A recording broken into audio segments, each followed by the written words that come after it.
ई त करैया धमाल जेना बुझैया लदनिया के हमरा प्रेम भ गेल साक्षी के मम्मी से हमरा प्रेम भ गेल साक्षी के मम्मी से हमरा प्रेम भ गेल साक्षी के मम्मी से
हमरा प्रेम भ गेल साक्षी के मम्मी से हमरा प्रेम भ गेल साक्षी के मम्मी से हमरा प्रेम भ गेल साक्षी के मम्मी से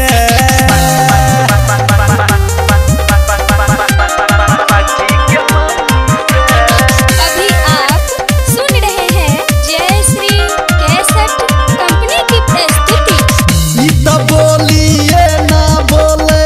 कोयल जेना कुह गैया पहिर के नकिया चलैया ई त बोलिए ना बोले कोयल जेना कुह गैया पर मई त सैंडल पहिर के नकिया चलैया कनी हेने सुनु रानी हमरा होइया परेशानी कनी हेने सुनु रानी हमरा होइया परेशानी जेना बुझैया मझारी के हमरा प्रेम भ गेल साक्षी के मम्मी से हमरा प्रेम भ गेल साक्षी के मम्मी से हमरा प्रेम भ गेल साक्षी के मम्मी से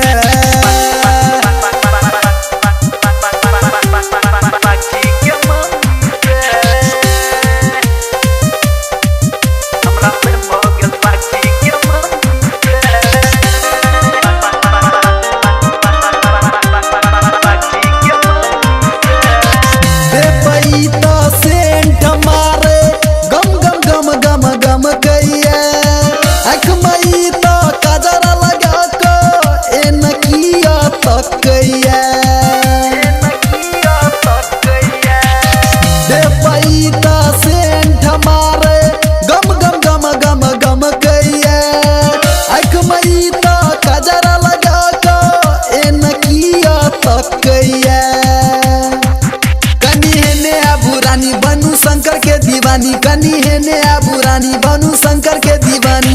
जेना बुझैया खुशियाल पट्टी के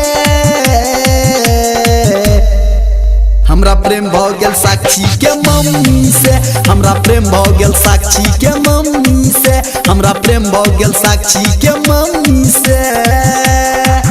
एकर रूप छे कमाल ई त करैया धमाल एकर रूप छे कमाल ई त करैया धमाल जेना बुझैया लदनिया के हमरा प्रेम भ गेल साक्षी के मम्मी से हमरा प्रेम भ गेल साक्षी के मम्मी से हमरा प्रेम भ गेल साक्षी के मम्मी से।